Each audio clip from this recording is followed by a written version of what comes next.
Y recibimos a Luis Alberto Villamarín, experto en seguridad geopolítica, estudios de Medio Oriente. Bienvenido, gracias por acompañarnos.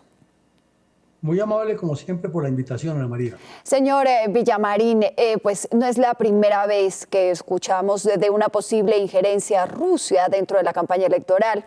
Ya lo habíamos escuchado justamente cuando Trump llegó al poder, pero ahora nuevamente aparece esto en escena, y no únicamente en Estados Unidos, sino también en Georgia, en donde dicen que hubo también injerencia, que hubo manejo de mensajes por medio de las redes sociales. Como experto en seguridad, señor Villamarín, ¿qué tan sencillo es para un país poder permear por medio de las redes sociales y lograr un cambio de voto o un perfilamiento del voto? Pues sencillo no es, Ana María, pero sí es parte de una estrategia. Es una mentalidad que existe en Rusia, heredada de la Unión Soviética, que es la combinación de todas las armas de lo que se llama la guerra política. Es el sabotaje, que es la desinformación, que es la interferencia en procesos lógicos y el uso de la fuerza si se requiere, y recurrir hasta los asesinatos y otros mecanismos que son ilegales e ilegítimos a la luz del derecho internacional. Entonces, como en este momento el señor Putin tiene dentro de su séquito una serie de seguidores y un concepto de que Rusia debe ser la gran Rusia que equivalía a la Unión Soviética en un solo paquete, no solamente la Federación Rusa. Entonces él está haciendo esa extensión de su política exterior por medio de propaganda, de guerra psicológica, de desinformación, de corrupción, de compra de conciencias, y cuenta además con el contubernio de China, Irán y Corea del Norte, y hasta Siria está metido en eso, y ahí hay dinero del narcotráfico, ahí hay dinero de procederes oscuros. Es toda un paquete completo de acciones integrales contra la estabilidad de los países cercanos, en el caso de Georgia y también en el caso de Moldavia. Ahora, de acuerdo a lo que dicen los informes de algunos peritos o de personas relacionadas con el tema de tecnología, es que Rusia en Estados Unidos, dentro de la campaña estadounidense, lo que está utilizando es un poco la estrategia de divide y vencerás. Es decir, polarizar a los estadounidenses en esta votación, más que meterle plata a una campaña o a otra campaña. Es decir, le está jugando sucio tanto a la campaña de Trump como a la campaña de Kamala. Exactamente, porque es que la intención es causar el daño en ambas partes, es causar el temor, la desazón, la multiplicación de la desinformación, la desconfianza del electorado en sus dirigentes, y de remate, pues con las campañas de ya que están polarizadas, con las acusaciones mutuas, encuentran un terreno abonado, y con esa facilidad que hay en las redes.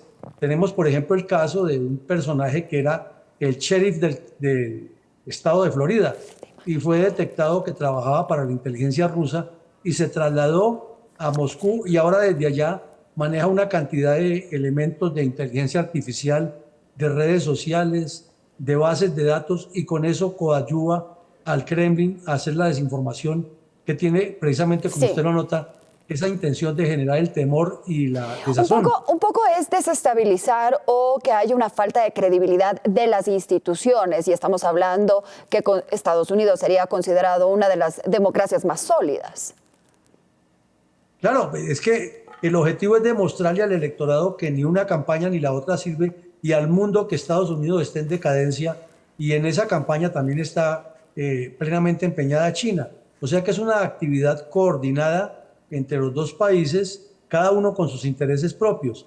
Pero aquí el fondo del asunto es generar la incertidumbre total en el electorado estadounidense frente a sus potenciales gobernantes. Ahora, señor Villamarín, sería una estrategia diferente la que se está utilizando en Georgia. En Georgia sí hay un financiamiento hacia algunos de los candidatos, en este caso el candidato ganador, y es por eso que ha habido este inconformismo, estas protestas que incluso han llevado a destapar y abrir algunas de las mesas electorales, ¿no?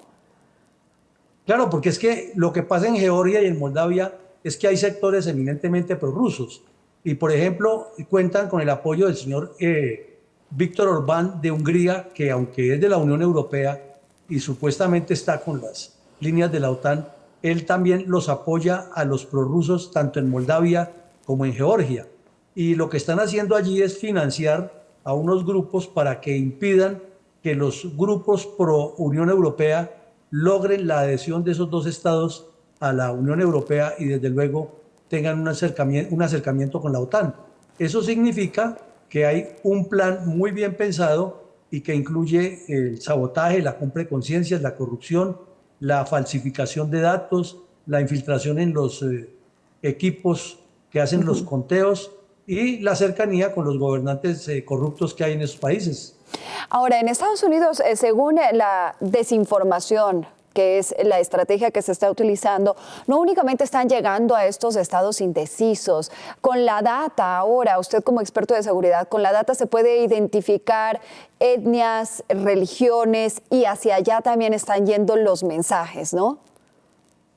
Claro, sí, porque es que como la inteligencia artificial ahora es tan efectiva y como hay tantas fuentes para conseguirla, además que entendamos, Ana María, que para Rusia y China, una embajada en el exterior no es simplemente el organismo que está encargado de vender la buena imagen de un país, sino que es una agencia de espionaje con todas las formalidades.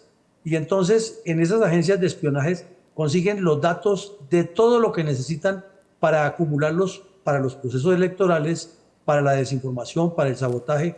No se nos olvide el año pasado el suceso del globo chino que estaba haciendo inteligencia sobre entidades sensibles con el fin de utilizar toda esa data en los eventos electorales y otro tipo de eventos que afecten la credibilidad de los gobiernos y que los pongan en duda y les den un espacio más para llegar con el argumento que en sus países sí hay transparencia cuando eso no es cierto. ¿Y cómo los países se pueden blindar frente a estos, no sé si los podemos llamar ataques cibernéticos? Pues es una tarea que inclusive el presidente Biden invirtió una gran cantidad de dinero para que se desarrolle en los próximos años en el centro oeste de Estados Unidos una central de control a esta actividad. Pero necesariamente tiene que estar incluida hoy la empresa privada, que es la que más desarrolla ese tipo de software, porque las entidades del Estado no tienen esa capacidad de hacerlo, ni los científicos dedicados a estar creando la programación y la inteligencia artificial, y sobre todo ese acopio, manejo y utilización de la data que es tan fundamental y que todos los días exige novedades y que debe estar también blindado contra ataques exteriores. O sea, es una guerra nueva, lo que se llama la guerra cibernética o de ciberseguridad, que está comenzando hasta ahora. Señor Villamarín, le quiero dar las gracias por haber estado con nosotros en Hoy en el Mundo, un poco contándonos esta preocupación cuando estamos a poquísimos días de conocer quién será el nuevo presidente estadounidense. Este es uno de los temas que se viene intensificando, que a pesar de las advertencias, a pesar del rol y de la que están jugando también las empresas privadas en tratar de bloquear estos ataques, se reportaba, por ejemplo, OpenAI, que es una de las empresas de data y de inteligencia artificial más importantes, hablaba de que ha desbaratado más de 20 operaciones de agentes extranjeros únicamente en los meses desde junio a septiembre. Logró parar 20 grandes operaciones extranjeras provenientes de Irán, de Rusia y de China mayormente. Muchísimas gracias por haber estado con nosotros. Con mucho gusto, Ana María, muy amable por la invitación. Gracias, Luis Alberto Villamarín, experto en seguridad